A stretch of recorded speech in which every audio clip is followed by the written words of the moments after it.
Growing investigation. In the wake of the Pennsylvania grand jury report, 2 more states launch probes into clergy sex abuse. Voice of a survivor. An abuse victim weighs in on the role lay people can play in holding bishops accountable and in keeping children safe. Putting others first. President Trump honors the memory of a Catholic member of the military. And a pale imitation. Why some people in Dublin thought Pope Francis arrived a day early. On EWTN News Nightly for Friday, August 24th, 2018.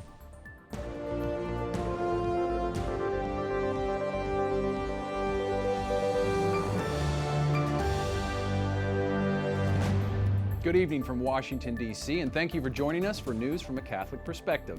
I'm Mark Irons, in for Lauren Ashburn.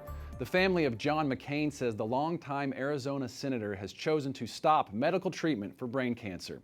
A statement released today reads in part, "John has surpassed expectations for his survival, but the progress of disease and the inexorable advance of age render their verdict." Last summer, the Republican shared he was diagnosed with an aggressive form of cancer. McCain is in his 6th term representing Arizona, but has been away from the Capitol since December. He ran for president in 2008 and has long been a leader in the Republican Party. He turns 82 on Wednesday. On Twitter, McCain's daughter, Megan McCain, writes, "My family is deeply appreciative of all the love and generosity you have shown us during this past year. Thank you for all your continued support and prayers. We could not have made it this far without you. You've given us strength to carry on." The Archdiocese of St. Louis has invited Missouri's Attorney General to launch an investigation into clergy sex abuse. It comes amid growing fallout from a grand jury report in Pennsylvania that identified more than 300 predator priests and 1,000 child victims. Correspondent Jason Calvi talks to an abuse survivor. Chris O'Leary says his parish priest in Richmond Heights, Missouri, abused him between 6th and 7th grades in 1979. I'd like the people of the worldwide Catholic community to understand the plight of survivors and to understand that we are really struggling and we have had abuse piled on top of abuse. The priest, Father Leroy Valentine, was permanently removed from ministry in 2013. Chris says he received a settlement of $15,000 from the Archdiocese of St. Louis in 2017. The stories of abuse survivors like Chris are coming to light in the wake of the explosive grand jury report in Pennsylvania documenting 301 predator priests. Now Archbishop Robert Carlson of St. Louis has invited Attorney General Josh Haley to review the church's sex abuse records. We did this for one simple reason. The credibility of the Archdiocese and the fact that several people who wrote to me asked us to do it, and I thought that was a fair request.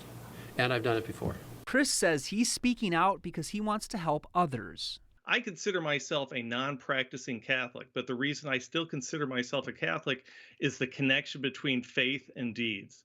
And my faith tells me that you have to act. It's not enough to have faith. You also have to act.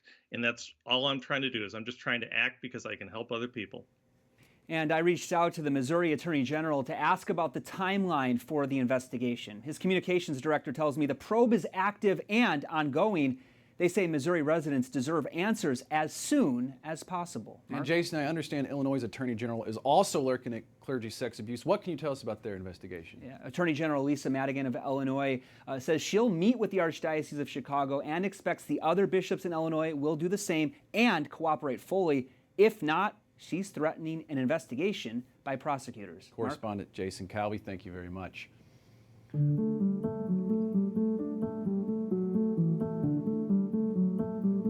A prominent Irish survivor of priestly sexual abuse wants strong sanctions to hold accountable bishops and Vatican officials who fail to protect children. We know in America that safeguarding procedures there are very strong and they're backed by canon law, but that's the only place in the world. And I think we've got to push for that to be put in everywhere. And I believe the laity now must also go along and accompany the survivors in speaking out. Mari Collins is a former member of the Holy Father's Abuse Advisory Board. Tracy Harkin of EWTN Ireland caught up with her earlier today. Tracy joins us from Dublin now. She's covering the meeting for the network.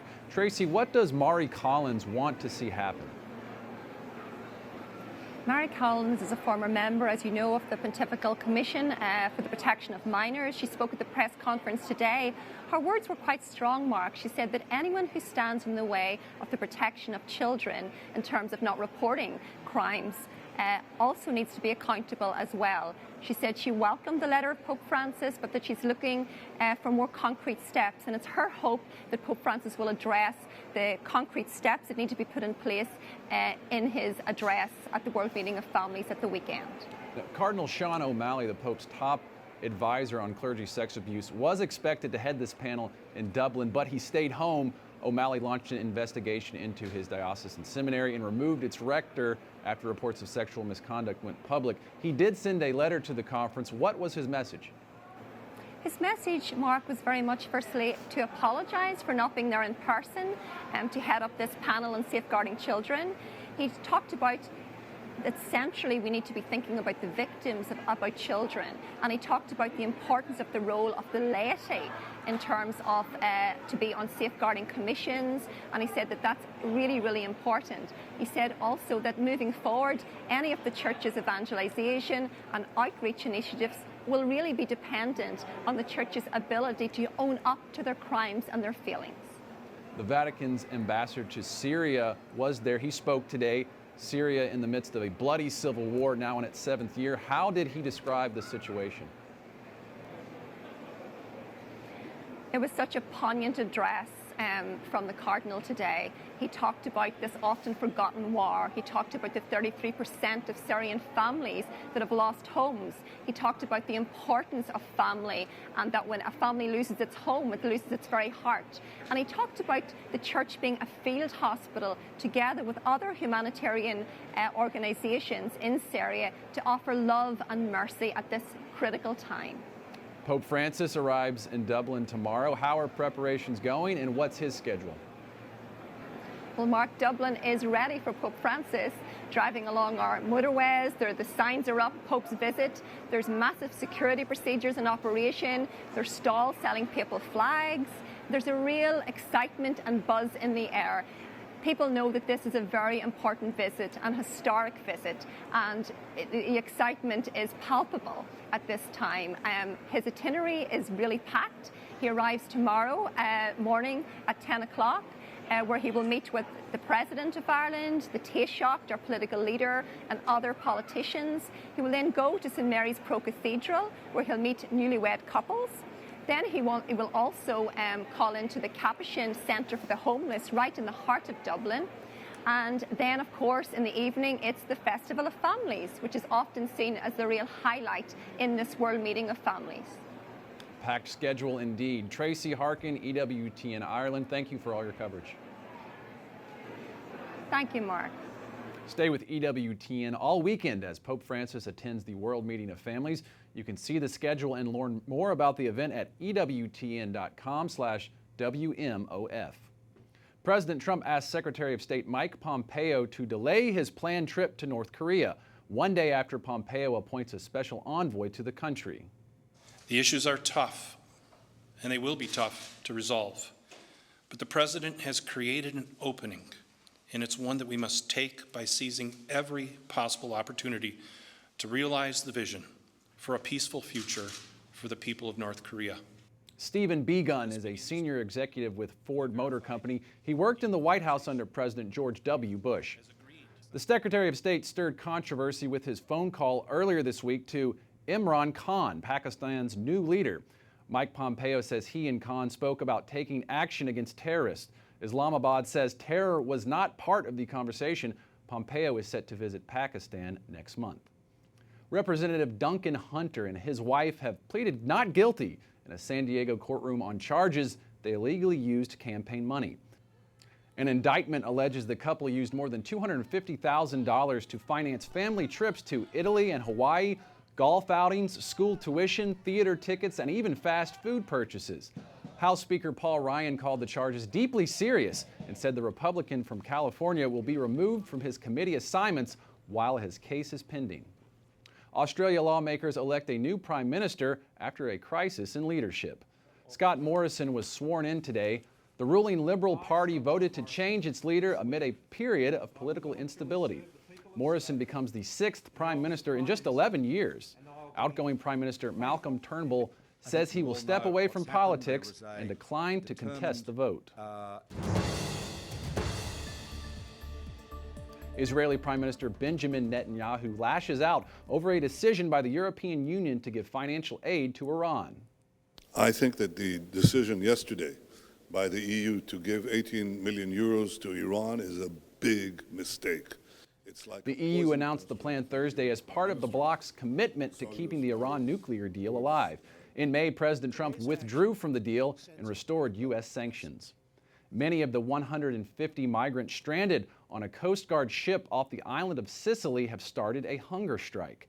They are frustrated Italy won't let them disembark unless other European Union nations pledge to take them. A ship rescued the migrants more than a week ago in the Mediterranean. Earlier this week, 27 minors and all teenagers were allowed off the ship.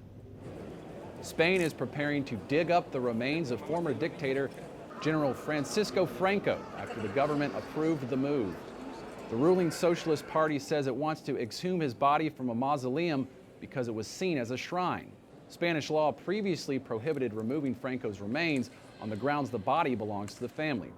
Franco died in 1975.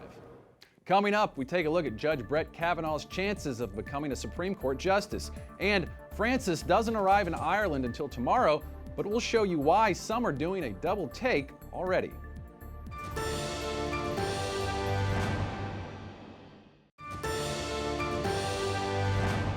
Welcome back. I'm Mark Irons in for Lauren Ashburn. Officials are warning Hurricane Lane is on a dangerously unpredictable path towards Hawaii. There's a lot of uncertainty. What is for sure, though, is that Hawaii is going to be impacted by Hurricane Lane. The question is how bad. The Category 2 storm has winds of more than 100 miles per hour. Some areas report 35 inches of rain in 2 days. Around 1,500 people are in emergency shelters. Senators meeting this week with Supreme Court nominee Brett Kavanaugh say he is talking about Roe v. Wade, the landmark Supreme Court decision that legalized abortion across the U.S. According to a report in the North Jersey Record, New Jersey Democrat Cory Booker says Kavanaugh told him, quote, the door was still wide open to overturn the landmark 1973 decision to legalize abortion. Another Democrat, Chris Coons of Delaware, also says he has concerns Kavanaugh might overturn Roe v. Wade. Joining us now, Michael New, Assistant Visiting Professor at Catholic University and Associate Scholar at the Pro-Life Charlotte Lozier Institute. Thanks for being back on the program. Thanks for having me. So some Democrats say they have serious reservations about Judge Kavanaugh, but today a report in Politico says in 3 states, 3 Democratic states, he might be popular. Indiana, North Dakota, and West Virginia. Do you think he would pick up a yes vote from some vulnerable Democrats? I think that's certainly possible. I think if you look at those are states that vote for Donald Trump, but that have Democratic senators, and these are states where Trump is popular. They're conservative states, and these are all senators that are facing re-election this coming election cycle, and all have credible challengers. So I think that it's in the self-interest of these senators to actually vote in favor of Kavanaugh.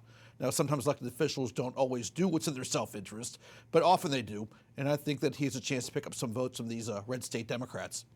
As we reported earlier in the show, Arizona Senator John McCain is stopping medical treatment for brain cancer. How will this affect Judge Kavanaugh's confirmation process? Senator McCain and his family should certainly be in our thoughts and prayers. But as far as its impact on the process, I don't think it will have that much of an impact. I don't know if his plans are to formally resign from the Senate anytime soon, but Arizona does have a Republican governor. It's almost a certainty they would appoint another Republican to replace John McCain should he choose to resign. So I don't really see this having a big impact on the process. It's been a tough week for the president. His former personal attorney comes forward with a guilty plea. His former campaign manager, Paul Manafort, guilty of fraud. How will these stories impact Judge Kavanaugh, if at all? I don't think it's going to have a big impact. Supreme Court nominations are a big deal.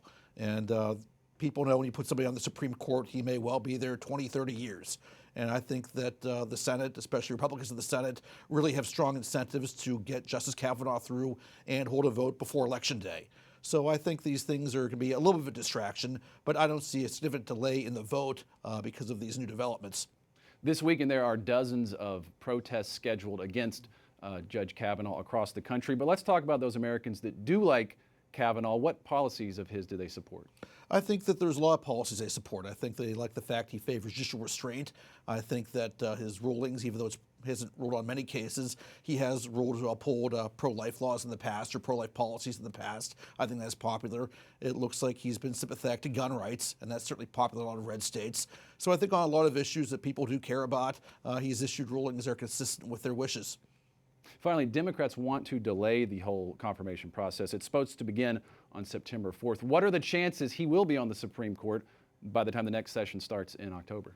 It's really hard to make predictions about these kinds of things, but I think absent any shocking revelation or absent any big mistakes or big blunders during the hearings, I think there's a very good chance he'll be confirmed.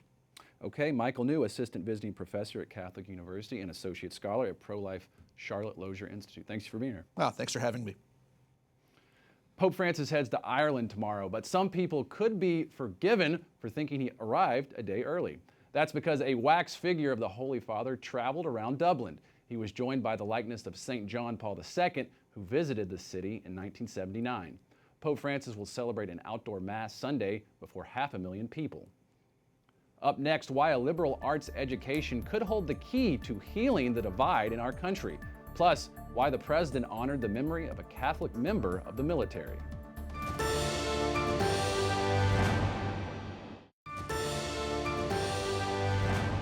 Welcome back. I'm Mark Irons, in for Lauren Ashburn.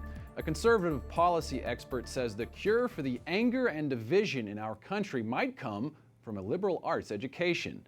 In National Review, Ryan Streeter and his colleague Justin Dyer write, quote, "Liberal education, when done well, puts Americans into contact with ideas that are challenging and difficult. It teaches them how to talk with rather than past each other." Ryan Streeter is the Director of Domestic Policy Studies at the American Enterprise Institute. Ryan, welcome back to the program. Thank you. Our country seems more polarized than ever. What is it about a liberal arts education that could help bridge the divide? It's a great question. The liberal arts, really, as fundamentally conceived, is about the pursuit of truth. And I think what my co-author and I were saying in the piece that you referenced is not that the free speech problem on our campuses isn't important, but there's an underlying, deeper, more historical problem, and that is kind of the cratering of the liberal arts as a well-rounded education in which you pursue these enduring questions about the human condition. And that presuppose that there are things that are true about the human condition and there are things that are not true about the human condition. And the idea is to actually sharpen students' minds about some of these enduring questions. They shouldn't take an English or philosophy class and all of a sudden have all the answers to the world. They should actually have more questions about the world as a result of a liberal arts education. And there's actually some pretty good research to show that when people experience high levels of intellectual curiosity, some people are just more intellectually curious than others. They want to keep learning about things, even things they know about. They want to question their own assumptions. They want to be open-minded. It makes them more open-minded to others and willing to sit down and hear other sides of the argument. So I think with a more robust liberal arts education, some of these other problems on our college campuses, like a crisis of free speech, would actually start to fix themselves. How would renewing the liberal arts help our democracy? It would help our democracy in a few ways. First of all, like I was just saying, it would actually help people listen to the other side, be able to come to common agreement on certain types of problems rather than just talking past each other or shouting at one another. And secondly, and perhaps even more importantly long term, is a liberal arts education is all about presupposing and helping people understand that there are things that are true. Our fundamental rights to life, liberty, and the pursuit of happiness enshrined in the Declaration of Independence are rooted in a view of natural right, which you only can really fully appreciate when you study it through history, through philosophy, through literature, and it helps you actually appreciate these truths on which our institutions are built. And when you grow cynical about our institutions and you begin to doubt that they're actually based on something that's enduring and true, then your democracy is really in trouble. But what is the trend nationally? Are liberal arts educations popular among American students? As a degree, most liberal arts degrees are shrinking at universities as more students have gone into professional and STEM-related fields. So they've shrunk overall. But this has been documented over time that colleges and universities across the country have really sort of hollowed out the liberal arts. There's been a collapse of core curricula. So you can actually just take a liberal arts courses in sort of an a la carte manner. You could be an English major at a university, and your roommate could be an English major at the same university, and you could take completely different courses throughout your entire 4 years. And so I think it's really important for college administrators and trustees, donors to universities, to actually begin to put pressures on the universities to reestablish the authenticity of and the validity of a core curriculum of classes that help round out not only knowledge, but certain core abilities like critical thinking, conscientiousness, the ability to solve problems, and to be able to reason together. Ryan Streeter, Director of Domestic Policy Studies at the American Enterprise Institute. Thanks for being here. Thanks for having me. Finally tonight, we remember a hero recognized this week at the White House. Air Force Technical Sergeant John Chapman was killed in combat during a 2002 battle in Afghanistan. A Catholic, he died fighting to save those who fought beside him. The military's highest honor, given to a man who gave it all. Through his extraordinary sacrifice, John helped save more than 20 American service members. The president says Sergeant John Chapman volunteered to go to Afghanistan after 9/11. On a mission in March of 2002, the helicopter carrying Chapman and his team came under heavy fire over an Afghan mountaintop. The chopper made a crash landing. Chapman went back in another helicopter to save a member of his team before making the ultimate sacrifice. His widow, Valerie Nessel, received the Medal of Honor on his behalf.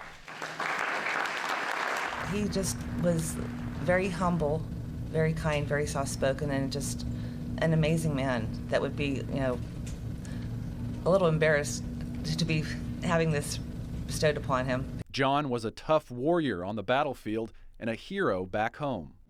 He'd walk through the door and he was daddy. He was bathing the girls in the swimming pool, playing Barbie dolls with them, reading them bedtime stories.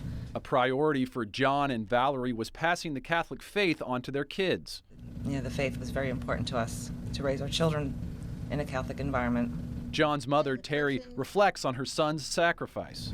His whole life he was a Medal of Honor winner because he always put other people before himself. And 17 years after he joined the Air Force in 1985, his final mission capped a life of service. Before he was deployed, he said, "I will do everything humanly possible to back my team." And he did that and more.